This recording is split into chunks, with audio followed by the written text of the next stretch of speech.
ఈ బేబీ పొటాటోస్తో rich creamy white potato gravy curry.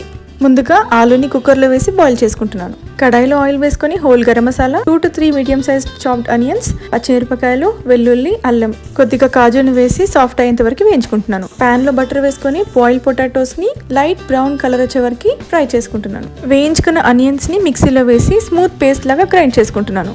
కడాయిలో ఆయిల్ వేసుకొని కొద్దిగా జీలకర్ర, షాహీ జీరా, బిర్యానీ ఆకులు, కసూరి మేతిని వేసి మిక్స్ చేసుకుంటున్నాను. ఆ తర్వాత గ్రైండ్ చేసి పెట్టుకున్న ఆనియన్ పేస్ట్ ని వేసి మిక్స్ చేసుకుని ఆయిల్ పైకి తేలేంత వరకు కుక్ చేసుకుంటున్నాను. కొద్దిగా వాటర్ వేసి మూత పెట్టి ఉడికించుకుంటున్నాను. కొద్దిగా పసుపు, ధనియాలు, జీలకర్ర పొడిని వేసి ఒకసారి బాగా మిక్స్ చేసుకుంటున్నాను. కొద్దిసేపు మూత పెట్టి ఉడికించుకున్న తర్వాత 2 టేబుల్ స్పూన్స్ కర్డ్, కారానికి తగినట్టు దంచుకున్న మిరియాల పొడిని యాడ్ చేసుకొని ఒకసారి బాగా కలిపేసుకొని ఫ్రై చేసి పెట్టుకున్న ఆలూని కూడా దాంట్లో వేసేసి కొద్దిగా గరం మసాలా పౌడర్ ని వేసుకొని కొత్తిమీరతో గార్నిష్ చేసుకొని సర్వ్ చేసేసుకోవడమే.